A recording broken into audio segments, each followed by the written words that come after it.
DJ Holy Vogue. Yo! You're locked into Point 5 Creative Studios, where Africa's stories aren't just told, they're produced. News, politics, entertainment, films that move the continent. We bring the truth, the fire, the creativity. Your world, powered by African storytelling. Point 5 Creative Studios. Point 5 Creative Studios. Point 5 Creative Studios. Point 5 Creative Studios. Point 5 Creative Studios.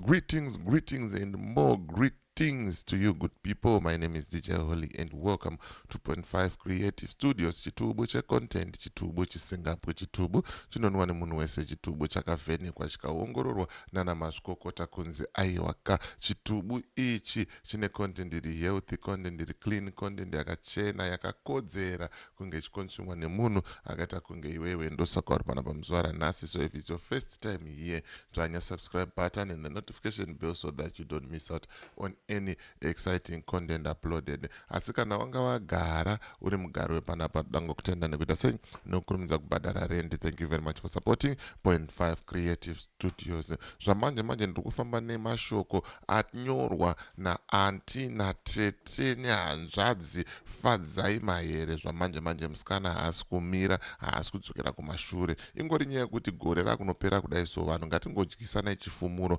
tongoudzana chokwadi kuti ndo zviripo. Nyangwe mukada kuzviramba zvenyu ndo zvitongoripo, hapana kuti chimwe chinhu, ndo zviripo.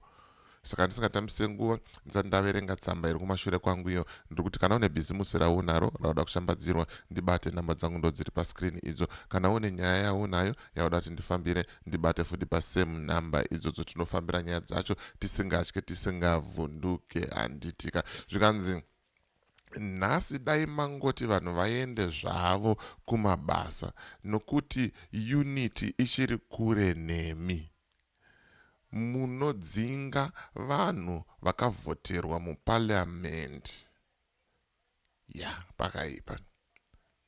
Munodzinga vanhu vakavhoterwa muparliament. Munorambidza vanhu kuita marali kana asiri enyu. Munoshungurudza vanhu vasiri vebato renyu. Munotyidzira vanhu nekuvapisira dzimba. Pakaipa. Hanzi munodzipa nekubhagura opposition isiri chidhori chenyu. Mashoko ari kubva kuna Fadzi Mahere aya akanangana nemahooligans, nemathugs, nembavha dzeZANU-PF kuti hanzi hapana unity apa. Munhu akangotaurawo maonero akasiyana neenyu akutonzi mukandei mujeri. Right now tinana madzibaba eshanduko vari kuorera mujeri, tinana comrade nyoka yemabhunu vari kuorera mujeri. Vakawanda vanhu vakasungirwa nyaya yekuti vangotaura, kungotaura chete kuti aiwa zviri kuitika izvi hazvina kunaka, vakutonzi kandai mujeri. Yeti mbavha dziri kuba mari yenyika tiri kudziona. Zvinova zvinhu zvakaoma. Ndo zviri kunzi unity yacho ndeipi chaizvo. Zvikanzi gold chairo, munoti kana munhu asiri kusimudza chibhakera haaribate. Matenda enyika, munoti asina scarf haalume. Pakaipa. Munoda kuti vanhu vasiri venyu vatambure nenhamo. Kana munhu chero gents, munoti kana asiri for imimi ngaashayiwe matenda, mabasa nemari. Pakaipa mawani aya. Vaimbi vasiri venyu munovarambidza kuridza. Haisi secret iyo. Takaona Wingidi achivharirwa mashows akawanda, takaona vaimbi vakawanda vachimbunyikidzwa kodzero dzavo simply because havana kuda kusapota musangano wakaora, musangano weZANU-PF. Zvikanzi mumwe munhu akavhoterwa asiri hanzi mumwe munhu akavhoterwa asiri wenyu chero paredhiyo munoita kunge magarwa kuita godo seresauti yaendwa nemvura uta kunyunguduka vawani hanzi munodaidzira kuti redhiyo yacho ivharwe hanzi ZFM ngaivharwe misred ngavadzingwe basa sarudzo hanzi sarudzo chaidzo hamudi munosarudza kubvarura bumbiro remutemo neukasha saka unity yacho muri kuita nani saka unity yacho muri kuita nani unity ipi yamungaite nemhandu because every time ZANU-PF inogara chingotara kuti pasine mhandu unity ipi yavangaite nemhandu zvikanzi chinjai zvenyu zita racho mutive nedhei isu vamwe toenda kumabasa imi mopembera chinhu chacho zvacho zvinhu zvacho mega zvaizvezvi matikuvadza nedisunity. We need new leaders.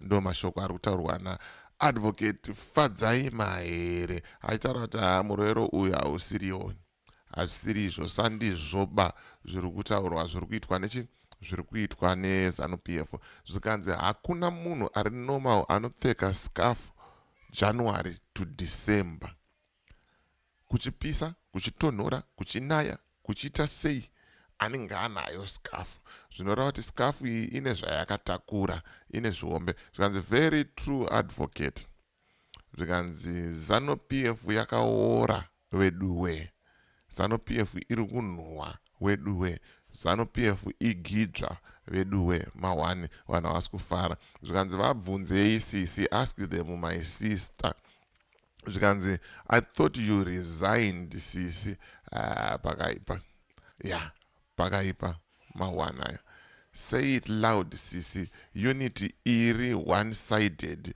chii chakadaro we need new leaders hanzi we need new leaders not hanzi humburukwa idzi humburukwa wadzi humburukwa kana uchiziva kuti humburukwa chii unongonyora mucomment section ndozivawo kuti hanzi humburukwa chii handiti kaashona mawana hanzi this is deep mashoko makukutu mashoko akadzika zvikanzi said but truth zvinorwadza zvazvo but ichokwadi zvikanzi hapana unity apo there is no unity in Zimbabwe if you criticize them unonzi uri mupanduki chera mwena woimbirwa kumakuva hanzi hamuna kana kubatana kana kawani ukangotaura zviri opposite chete zvavasiri kuda kunzwa izvozvo vakutoronga zvekuita sei zvekukupfuudza handitika pakaipa zvikanzi pamberi naMahere aiwa vanhu vari kufara vanhu vari kupembera nechokwadi